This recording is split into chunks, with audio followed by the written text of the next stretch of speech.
Encore une fois, nous sommes comptés parmi les vivants et nous disons merci au Seigneur de ce dimanche est pour nous un dimanche merveilleux parce que nous sommes devant sa face et nous croyons que le Seigneur va encore nous faire beaucoup de bien.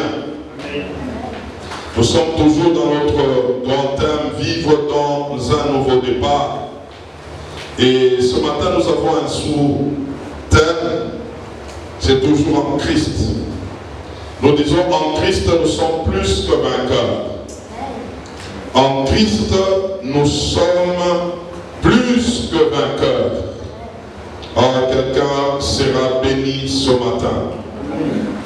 Nous avons quelques textes à lire. Le premier, nous les tirons dans 1 Jean chapitre 5. 1 Jean chapitre 5, verset 1er, et puis nous allons prendre 4 à 5. 1 Jean chapitre 5, verset 1er, et puis nous allons lire le verset 4 à 5. Nous lisons au nom de Jésus-Christ. Quiconque croit que Jésus est le Christ est né de Dieu. Et quiconque aime celui qui l'a engendré aime aussi celui qui est né de lui. Le verset 4 à 5, je ne suis pas là en train de lire pour vous. Prenez vos Bibles, lisez ensemble avec moi. La foi vient de ce que l'on entend, et ce que l'on entend vient de la parole de Christ. Amen. Le verset 4 et 5, parce que tout ce qui est né de Dieu triomphe du monde. Et la victoire qui triomphe du monde, c'est notre foi. Qui est celui qui a triomphé du monde? Sinon, celui qui croit que Jésus est le Fils de Dieu. Amen. Nous prenons ensuite Jean chapitre 16, verset 33. Jean chapitre 16, verset 33. Jean chapitre 16 et le verset 33. Écoutez bien ce passage. Je vous ai dit ces choses afin que vous ayez la paix en moi. Vous aurez des tribulations dans le monde, mais prenez courage, j'ai vaincu le monde. Amen. Et enfin, nous prenons Romains chapitre 8, verset 31 à 37. Romains chapitre 8, verset 31 à 37. Que dirons-nous donc à l'égard de cette chose? Si Dieu est pour nous, qui sera contre nous? Oui, lui qui n'a point épargné son propre Fils, mais qui l'a livré pour nous tous, comment ne nous donnera-t-il pas aussi toutes choses avec lui? Qui accusera les élus de Dieu? C'est Dieu qui justifie. Qui les condamnera? Christ est mort. Bien plus, il est ressuscité, il est à la droite de Dieu et il intercède pour nous. Qui nous séparera de l'amour de Christ? Serait-ce la tribulation, ou l'angoisse, ou la persécution, ou la faim, ou la nudité, ou le péril, ou l'épée? Selon qu'il est écrit, c'est à cause de toi qu'on nous met à mort tous les jours, qu'on nous regarde comme des brebis destinées à la boucherie. Écoutez le verset 37. Mais dans toutes ces choses, nous sommes plus que vainqueurs par celui qui nous a aimés. Amen. Amen. Oh, gloire au Seigneur. Ce matin, j'aimerais que tu suives ce message avec beaucoup d'attention et tu vas comprendre quelque chose ou même beaucoup de choses. Amen. passé, nous avions dit, étant en Christ, il y a 4 choses qui se produisent. Premièrement, nous avions dit, la personne qui fait la rencontre avec Christ, premièrement, le Saint-Esprit entre en lui pour faire sa demeure dans cette personne-là.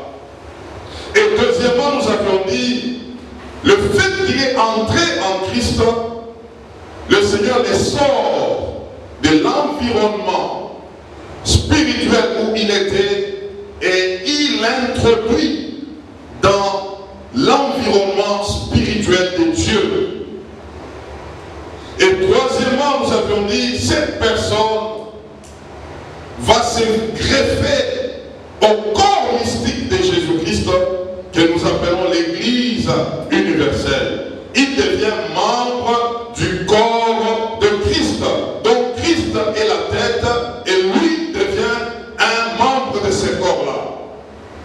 Et quatrièmement, nous avions dit, cette personne est scellée d'un sceau de Dieu, où on lui dit, il est devenu une propriété privée de Dieu.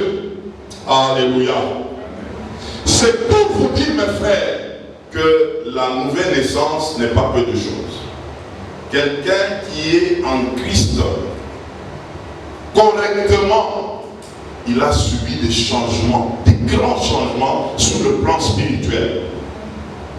On pouvait te voir d'une autre manière sur le plan spirituel, mais le fait que tu es en Christ, on t'a délocalisé d'un certain environnement, on t'a attaché à un certain corps mystique et on a mis un sceau sur toi. C'est pourquoi même des gens qui vivent dans le monde des ténèbres, on peut leur donner des missions sur quelqu'un qui est en Christ. Il peut dire, lui je ne le vois pas.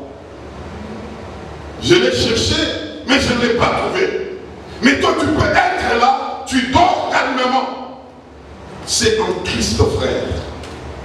Ce n'est pas peu de choses. Et vous savez, lorsque tu ne comprends pas, tu ne le réalises pas, tu peux commencer à vivre comme quelqu'un qui est toujours d'une manière ordinaire. Mais j'aimerais te dire, étant en Christ, tu n'es pas une personne ordinaire. Tu es une personne spéciale et même le monde des ténèbres le sait bien. Et donc toi-même, tu dois être conscient que tu es en Christ. Voilà les choses qui se passent dans ta vie étant en Christ. Alors, nous voulons avancer avec le texte de 1 Jean 5 que nous venons de lire. On nous dit que quiconque croit en lui, il est déclaré, il est fils de Dieu. Tout celui qui croit en lui. J'aimerais m'arrêter d'abord au premier niveau pour faire 4 observations. La première observation, tu es en Christ parce que tu as cru. Alléluia. C'est ta foi en lui qui t'a amené d'être en lui. Tu as répondu oui. Tu as dit oui à qui? Tu as dit oui à Jésus, qu'il est le Christ. C'est ce que 1 Jean 5 nous dit. Quiconque croit que Jésus est le Christ, cette personne est née de Dieu. C'est-à-dire la dimension qui t'amène à devenir fils de Dieu, c'est le fait que tu as cru que Jésus est le Christ. Vous savez, déjà le nom de Jésus peut être déjà un objet d'enseignement. Juste le nom, Jésus-Christ. Tu as cru que Jésus est le Christ. Jésus, c'est cet homme qui est venu dans la chair. il est sorti par Marie, il commence à marcher dans la chair. Mais quand tu les regardes, tu crois que c'est Jésus là dans la chair. Il est le Christ. Le Christ veut dire l'envoyé de Dieu, le roi de Dieu, le fils de Dieu. Il est Dieu. Le fait de croire que Jésus est Dieu, tu es devenu un enfant de Dieu. Parce qu'en réalité, il y a plusieurs qui refusent de croire que Jésus est Dieu. Mais quand toi tu crois, toi aussi tu deviens fils de Dieu. C'est-à-dire, toi aussi tu es né de Dieu. Alors, je ne sais pas si quelqu'un me comprend ici. Parce que tu es né de Dieu. Jésus est né de Dieu, il est Dieu. Toi tu es né de Dieu, tu es aussi Dieu.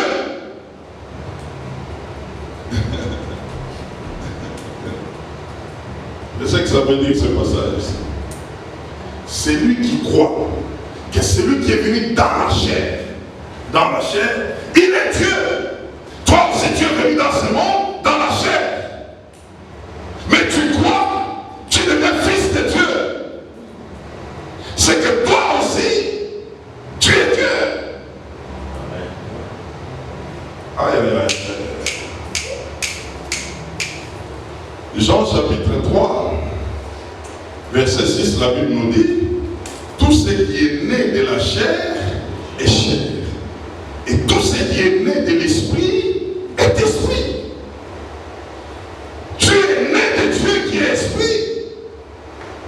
Tu es fils de Dieu. Et tu es Dieu. Est-ce que ça passe? Un enfant d'un lion, c'est qui? Et ça vous répondez facilement. Une espèce donne toujours naissance à une autre espèce qui est semblable à la première. N'est-ce pas? Vous savez, ça c'est un problème. Quand tu ne comprends pas les qui tu es en Christ, c'est un problème. Et beaucoup de gens sont calés là. Comme je vous vois commencer à me regarder là, comme le pasteur, il veut nous amener où? Il veut nous amener où? La compréhension, c'est une grande clé. Quand tu commences à comprendre les choses spirituelles, déjà, le ténèbre commence à te lâcher. Qui peut vaincre Dieu? En fait, c'est là que nous devons être. Mais il faut comprendre d'abord ce que je suis en train de dire. Je suis en train de poser des bases ici. On doit faire beaucoup d'exercices. Deuxième observation, on nous dit quiconque croit, quiconque. On n'a pas dit le pauvre, si le pauvre croit, il devient fils de Dieu. Non. On n'a pas dit si le riche croit, il devient fils de Dieu. Non. On n'a pas dit si les blancs croient, il devient. Si les juifs croient, il devient. Non. Si les noirs croient, il devient. Non. Ici, on a dit quiconque. Le quiconque n'exclut personne. La foi est universelle. Il n'y a pas de barrière. Ce n'est pas une affaire d'une prédestination exclusive. Mais c'est une prédestination totale. Nous tous, nous sommes dans les quiconques. Lorsque tu dis, moi je crois, tu deviens fils de Dieu. Lorsque l'autre dit, je crois, il devient fils de Dieu. Nous tous, nous sommes dans les quiconques. La foi, c'est une porte ouverte à tout le monde, la foi en Christ. Où que tu sois, qui que tu sois, si tu dis, je crois, directement, fils de Dieu et tu deviens Dieu. Alléluia. Alors, je suis en train de poser les bases. Troisième observation. Parce que tu triomphes, parce que tu crois, tu triomphes du monde. Donc, quiconque croit que Jésus est le Christ, il triomphe du monde. Autrement dit, parce que Jésus a vaincu le monde, le fait que tu as cru, toi aussi tu as vaincu le monde. Aïe, aïe, aïe. Je n'entends pas un amen ici. Moi je dis amen. Amen. Je suis un vainqueur. Parce que c'est lui pour qui j'ai cru, il a vaincu. Et donc moi aussi, j'ai déjà vaincu. Ça veut dire l'échec ne sera jamais ma part. L'échec ne montera jamais dans mes pensées. C'est-à-dire, je ne peux pas échouer. Qu'est-ce que ça veut dire? Je ne peux que triompher. Parce que j'ai cru dans celui qui a triomphé, moi aussi, je triomphe.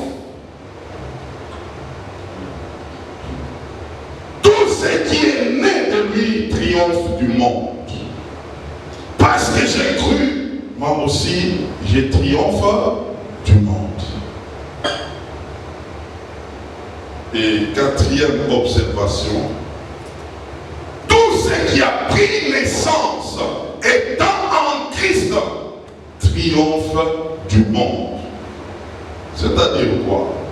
Vous savez, il y a des choses que nous pouvons recevoir lorsque nous étions en dehors de Christ. Mais tu peux recevoir la même chose lorsque tu deviens en Christ. La chose là devient différente de l'autre que tu avais reçu n'étant pas en Christ. Je vais donner un exemple. Il y a des gens, ils peuvent recevoir des richesses avant Christ. Il a reçu de sa manière. Mais en Christ, la richesse là aura une autre touche. Parce qu'il y a une bénédiction qui accompagne cela. Il y a une gloire qui accompagne cela. Il y a des gens qui se sont mariés avant Christ. Mais quelqu'un qui se marie en Christ, ça brille. Ça a une autre couleur. Tout ce qui est né de Dieu triomphe du monde. Alléluia. Alors, lorsqu'on comprend ces quatre choses, ou ces quatre observations, d'abord, nous disons que nous croyons dans celui qui est venu dans la chair, qu'il est Dieu, et donc nous aussi, le fait de croire, nous devenons comme lui. C'est la première des choses. La deuxième des choses, nous sommes ouverts. Le salut n'est pas exclusif. Il n'y a pas ceux qui méritent. Ça ne demande pas des couleurs que pour le blanc ou le noir, ou je ne sais pas les riches ou les pauvres. Non, c'est pour tout celui qui croit. Et troisièmement, nous devons comprendre que le fait de croire, nous sommes déjà des vainqueurs. Et quatrièmement, tout ce que nous avons ou nous recevons étant en lui est appelé toujours à triompher, à gagner, à s'imposer. Alléluia. Ça, c'est la base de quelqu'un qui est en Christ. Il doit déjà s'armer d'une telle pensée, ça doit tourner en toi. Maintenant, nous voulons avancer. Jésus parle en Jean 16, 33 que ayez la paix en moi, et vous aurez des tribulations dans ce monde. Et soyez sûrs que moi, j'ai vaincu le monde. J'ai triomphé du monde. Mes frères, suivez-moi très bien. En tout cas, que le Saint-Esprit nous aide. C'est pourquoi le dimanche passé, nous avions donné un passage dans 1 Corinthiens 16, de 7 à 9, où l'apôtre Paul est en train de dire, je ne veux pas aller directement à Éphèse, où je dois attendre d'abord quoi? La Pentecôte. Pourquoi je dois l'attendre? Parce que une porte m'est ouverte, n'est-ce pas, d'un accès efficace, mais les adversaires sont comment? Nombreux. Et donc, nous voulons comprendre ce matin que même quand nous parlons de la victoire ou d'un vainqueur, pour que tu sois déclaré vainqueur, il faut gagner un combat. Il faut gagner quelque chose qui s'oppose à toi. On ne peut pas déterminer quelqu'un vainqueur sans que la personne ne puisse gagner quelque chose. Et la chose en question avait comme tendance à s'opposer à lui. Et le fait que la chose s'est opposée à toi, tu t'es battu et tu as gagné, c'est là que tu deviens vainqueur. Et donc quand on nous dit que nous devons triompher du monde, c'est qu'il y aura des choses du monde qui auront tendance à s'opposer à nous. Comprenez ça très bien. Parce que ces choses vont s'opposer à nous, nous allons nous engager dans le combat et nous serons toujours vainqueurs. Et donc, un vainqueur sans cicatrice, il faut lui poser des questions.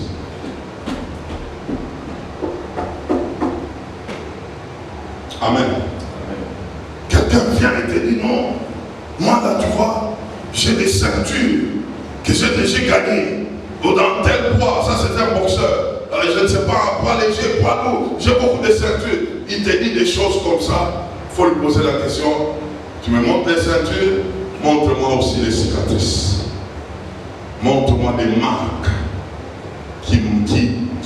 qui sont des preuves qui montrent que tu t'es battu. Et c'est comme ça, dans la vie chrétienne, nous sommes déclarés vainqueurs à cause des combats que nous sommes appelés à gagner. Quelqu'un peut être malade. Le fait de vaincre la maladie, il est déclaré vainqueur. Le fait de vaincre la pauvreté, le manque, il est déclaré vainqueur. Le fait de vaincre le célibat, il devient marié, il est déclaré vainqueur. Il y a autant de domaines dans lesquels les gens sont appelés à devenir des vainqueurs. Mais pour que tu y sois, ce n'est pas des choses qu'il faut obtenir comme ça. Vous savez, on ne pouvait pas parler de David qu'il était un vainqueur sans Goliath. Il a fallu un Goliath pour qu'on puisse déclarer sur David un vainqueur. Il a fallu les frères de Joseph. Il a fallu la femme de Potiphar pour que Joseph soit déclaré vainqueur. Est-ce que nous nous comprenons? Quand tu es appelé plus que vainqueur, il y a des combats à gagner. Il y a des victoires à prendre. Et on ne va pas te les donner comme ça. Il faut te battre. Il faut t'engager. Il faut agir.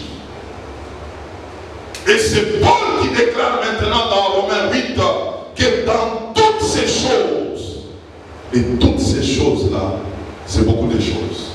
Nous sommes plus que vainqueurs. Vous savez, quand nous parlons, si le verset de Romains chapitre 8, verset 31 à 37, si Dieu est pour nous, qui sera contre nous? En réalité, il faut bien comprendre ce passage. Ça veut dire, Dieu, quand il est avec nous, il est pour nous. Il y aura ceux qui ne seront pas pour nous. Le fait de dire qui sera contre nous, ce n'est pas que parce que nous sommes avec Dieu, tout le monde va nous accepter. Non, non, ça ne veut pas dire ça, ce verset. Ce verset veut tout simplement dire, quand tu es avec Dieu, même ceux qui ne sont pas d'accord avec toi, tu vas finir toujours par le vaincre. Parce que c'est lui qui va dire, le dernier mot c'est qui? C'est Dieu. Vous savez, un enfant de Dieu doit comprendre qu'il a un avantage, même dans les combats. Quand on te donne des coups, toi tu tombes, on ne va pas siffler que le match est fini. L'arbitre va attendre que tu te relèves, et quand tu fais un coup, la personne tombe, l'arbitre siffle, le match est fini. Nous avons de l'avantage. C'est ça, si Dieu est pour nous, il est juge et il est parti. C'est lui qui est en train de régler cette affaire. Ça devient difficile. En même temps, l'arbitre commence à te fortifier. Il est de ton côté pour que tu obtiennes la victoire. Mais tant que tu te battras, il ne va pas arrêter. C'est pourquoi tout enfant de Dieu finira toujours dans la victoire. Toujours dans la victoire. Parce que c'est lui qui coordonne toutes choses. C'est Dieu. Les adversités seront là. Les combats seront là. C'est pourquoi d'ailleurs on t'appelle vainqueur. C'est à cause des combats que tu es en train de gagner ou tu es appelé à gagner. Alors, il y a des enfants de Dieu qui ne comprennent pas ces choses. Ils vont te dire, non, moi, depuis que j'ai commencé à prier, je commence à avoir beaucoup de combats. Mes frères, c'est pour ces beaucoup de combats-là que tu dois devenir vainqueur. Plus il y a beaucoup de combats, donc il y a aussi beaucoup de quoi? Beaucoup de victoires. Nous devons comprendre comment est-ce que les choses sont en train de marcher avec Dieu. Sinon, nous serons des gens plaintifs quelque part, mais en réalité, Dieu est en train d'exercer tes mains au combat et tes doigts à la bataille. Il est en train d'exercer cela pour que tu puisses commencer à te déclarer un vainqueur. Tout combat qui s'élèvera devant toi parce que tu es en Christ, tu es vainqueur. C'est toi qui gagne. C'est toi qui as le trophée. C'est toi. Comprends cela. Comprends cela. Alors, lorsque ces choses deviennent claires en toi, vous savez, ce que je suis en train de vous donner aujourd'hui, tu n'es pas forcément disposé à le comprendre aujourd'hui. Tu peux le comprendre plus tard. C'est pourquoi quand j'ai commencé déjà mon introduction, vous m'avez regardé comme ça. Il y a des choses qui vont arriver qui auront comme l'image des choses difficiles. En réalité, ça va déterminer la dimension de ta victoire. Amen. Si tu n'es pas avisé, tu auras une autre attitude. Il y a des gens qui peuvent même dire, oh Dieu m'a abandonné. Il exerce tes mains au combat. À la bataille. Il faut que ces choses-là puissent arriver afin que ta victoire soit couronnée. Il y a un homme de Dieu qui avait dit, Dieu parfois il a tendance à laisser les choses aller comme à l'avantage de l'adversaire afin que ta victoire soit bien couronnée. Et plus en plus tu vas expérimenter une victoire qui va te faire du bien, tu vas célébrer, mais les choses allaient comme si c'était l'adversaire qui avait de la place.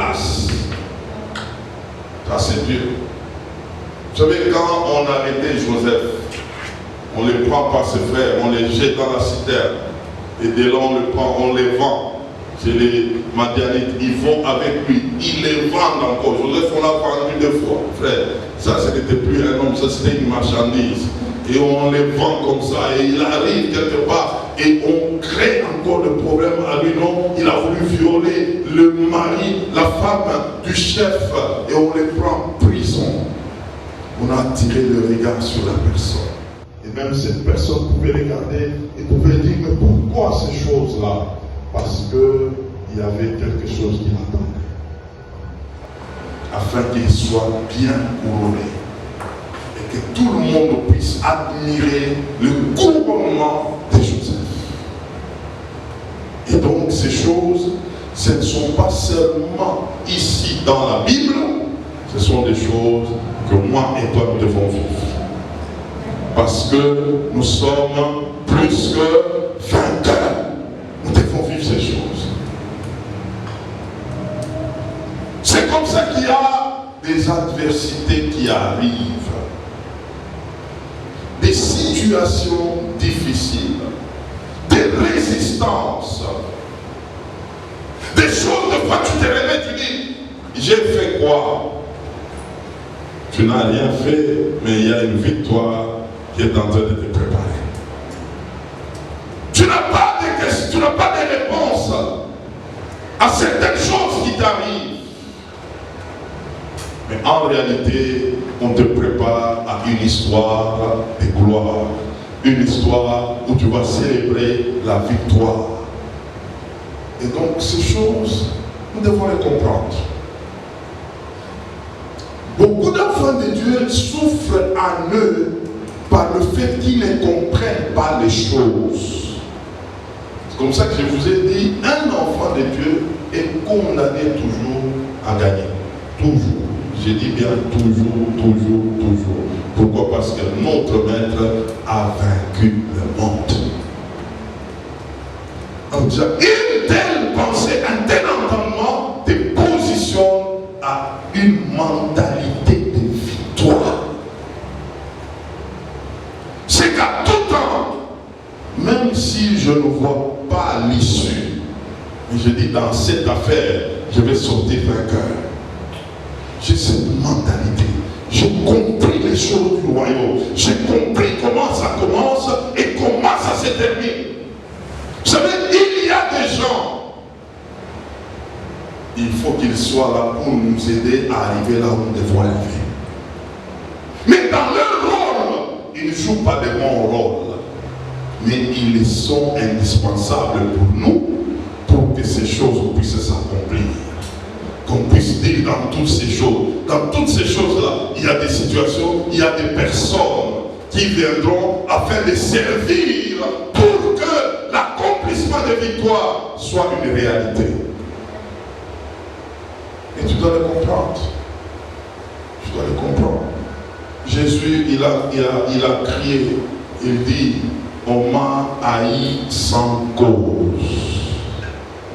Mais toi, tu veux que tout le monde qui peut tailler, qu'il ait une cause.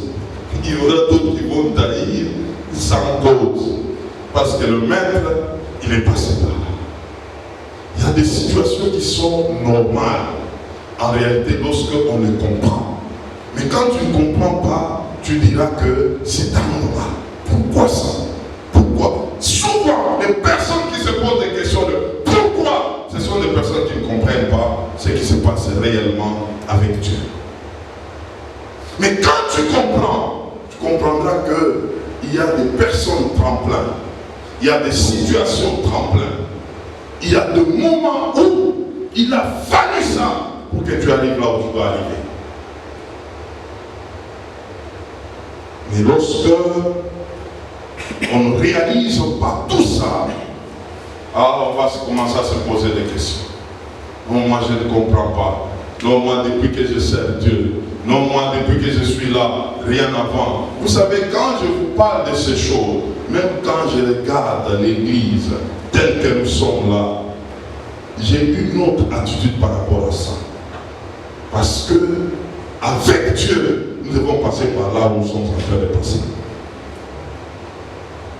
Ça, c'est un tunnel. Nous n'allons pas nous arrêter ici. Nous allons traverser les tunnels. Il faut connaître. Pour que tu aies les 3 attitudes que je vais vous donner ici en conclusion ce matin.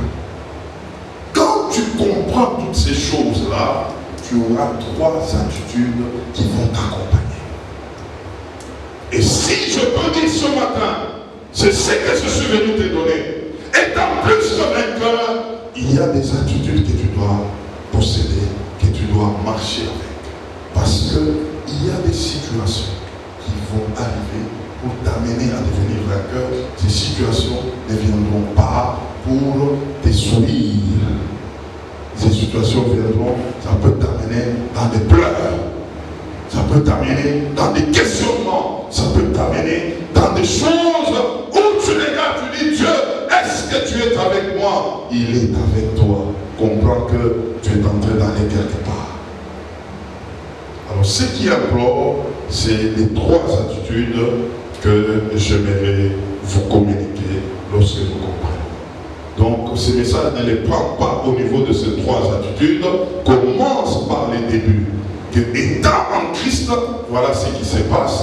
Et Christ a prévu, il y aura des tribulations. Et par ces tribulations, c'est là que nous allons devenir des vainqueurs. Maintenant, ayez ces 3 attitudes qui vont vous aider à marcher maintenant et dans ces étapes.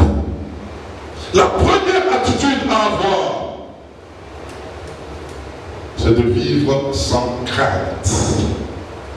Actes des Apôtres, chapitre 18, versets 9 à 10. Acte 18, tu dois bannir la crainte. La crainte du lendemain, la crainte de l'avenir, tu dois bannir la crainte. Il faut bannir. Oh, nous allons prier ce matin pour ça. Écoutez, Acte 18, versets 9 et 10. Le Seigneur dit à Paul en vision pendant la nuit, ne crains point, mais parle et ne te tais point, car je suis avec toi et personne ne mettra la main sur toi pour te faire du mal. Parle, car j'ai un peuple nombreux dans cette ville. Bannir la peur. Tu n'es pas seul, tu es avec Dieu. Dieu est dans l'affaire. Dieu est avec toi.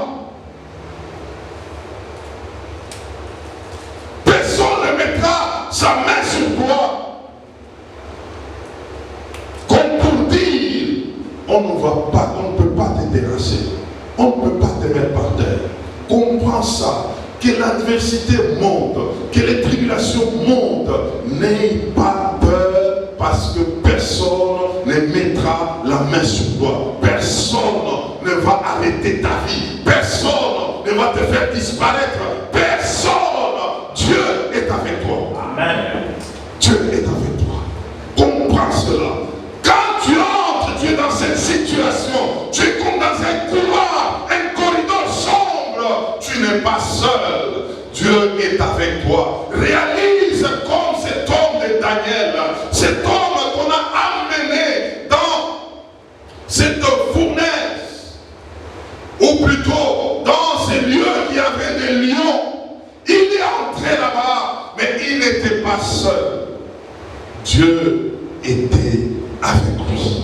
L'adversité était venue, la tribulation était venue, mais il était sorti de là. C'est en sortant de là qu'on pouvait dire à tout Babylone, craignez les dieux de Daniel. Pourquoi? Parce qu'il a vaincu la tribulation. Frères, sœurs, n'ayez jamais peur lorsque tu es avec Dieu et que ton Dieu, tu es en relation correcte avec ce Dieu. N'ayez pas peur. N'ayez pas peur. Vous savez, je vais vous dire une chose. La peur ne peut pas quitter quelqu'un, mais la peur, on est appelé à la dompter.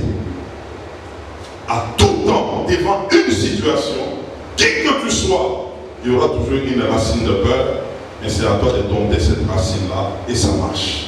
Et comment la dompter? C'est quand nous avons cette présence, réalisation que nous ne sommes pas seuls, Dieu est avec nous. Bannis la peur. Deuxièmement, dans toutes ces choses, comment les traverser? Il faut prendre le courage. Le courage, on les prend.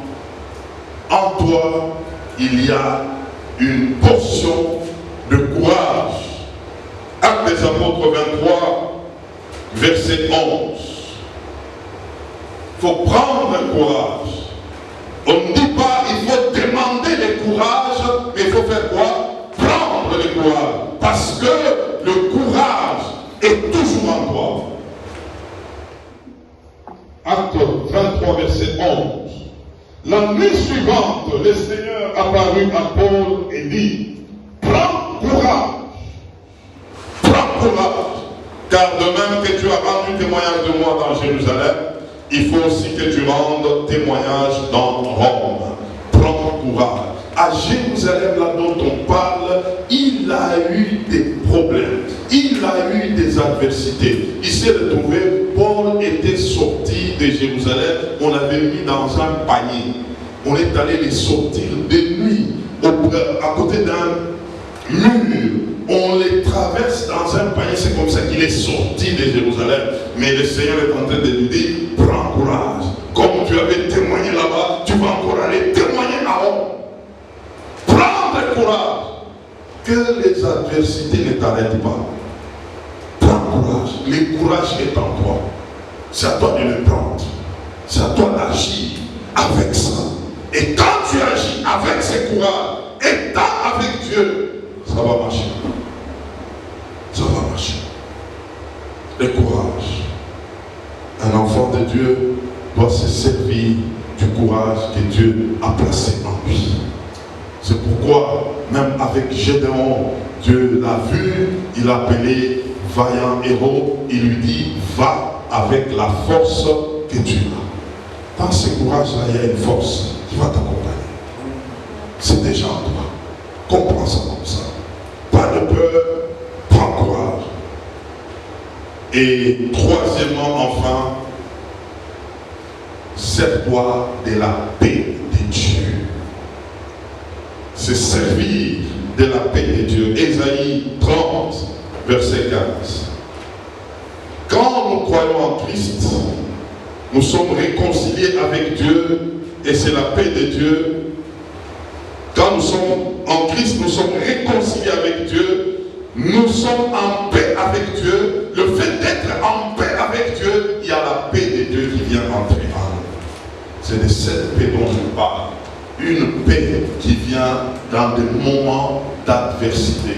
Un moment où, si c'est quelqu'un qui n'a pas Christ, il peut piquer même une crise. Mais celui qui a Christ, il expérimente la paix de Dieu. C'est une paix qui les soutient dans des moments difficiles, dans des moments de tribulation. Ésaïe 30, verset 15, la Bible nous dit, car ainsi a parlé le Seigneur l'Éternel, le Saint d'Israël, c'est dans la tranquillité et le repos que sera votre salut. C'est dans le calme et la confiance que sera votre force. Nous nous arrêtons là. Quelqu'un qui expérimente la paix de Dieu, il a confiance en Dieu. Il se repose en Dieu.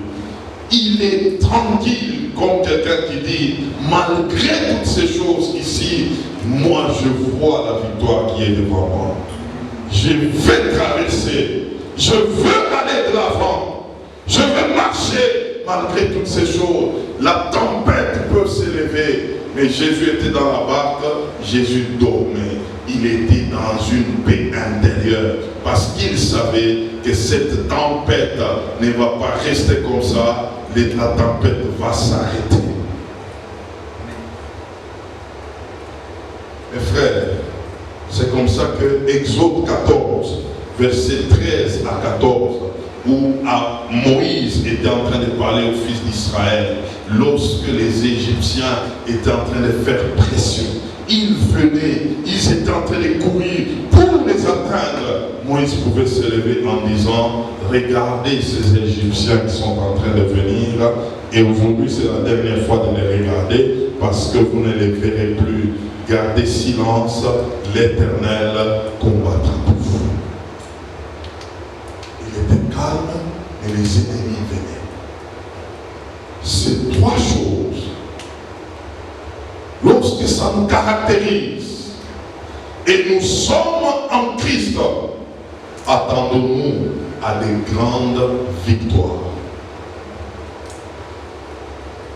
Vivre sans crainte, sans trembler, être animé du courage et expérimenter la paix de Dieu. Nous allons comprendre que la finalité, c'est la célébration de notre victoire.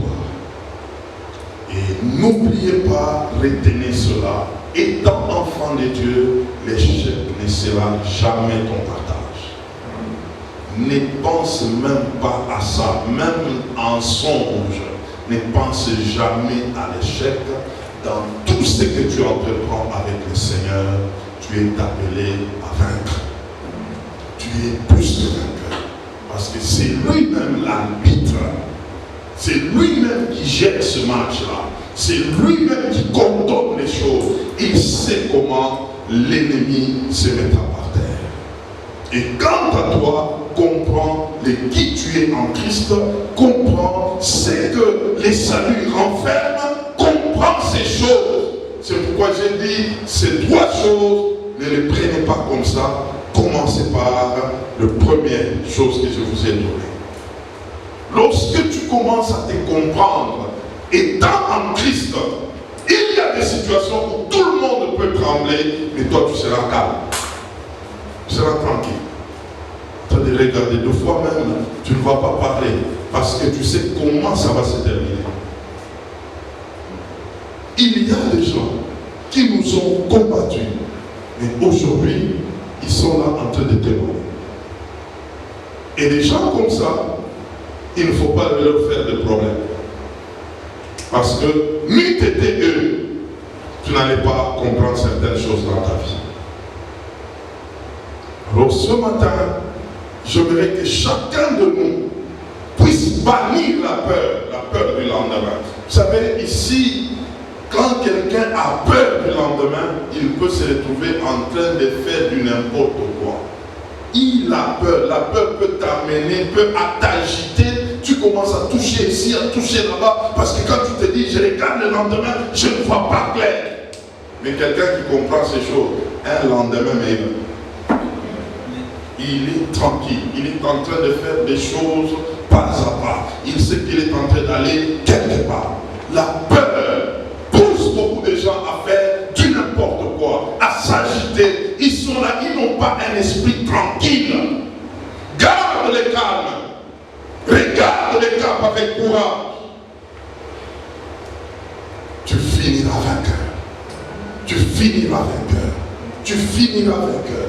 Oui, commencer c'est bien. Mais avec Dieu, il faut comprendre non seulement commencer. Avec Dieu, il faut comprendre comment on termine. Réussir, c'est comment tu as terminé, frère. Ce n'est pas comment tu as commencé. Comprenez ça. Et quand tu comprends ces choses, il y a des gens qui bâtissent leur lendemain avec Dieu, pas à pas. Mais il y a d'autres qui avaient comme tendance, qui les avaient dépassés. Et frère, tu vas retrouver des gens, en réalité, ils n'étaient pas loin comme tu croyais. Ils étaient seulement à côté de toi. C'est parce que toi, tu avais peur. Quand tu les regardais, tu bougeais, tu t'es dit, je suis en état. Non. Regarde-toi par rapport à Dieu. Garde le calme. Travaille avec courage. Bannis la crainte. Connais qui tu es. Ce que tu renfermes. La victoire ne peut que s'attacher à toi. Que Dieu bénisse sa parole. Amen.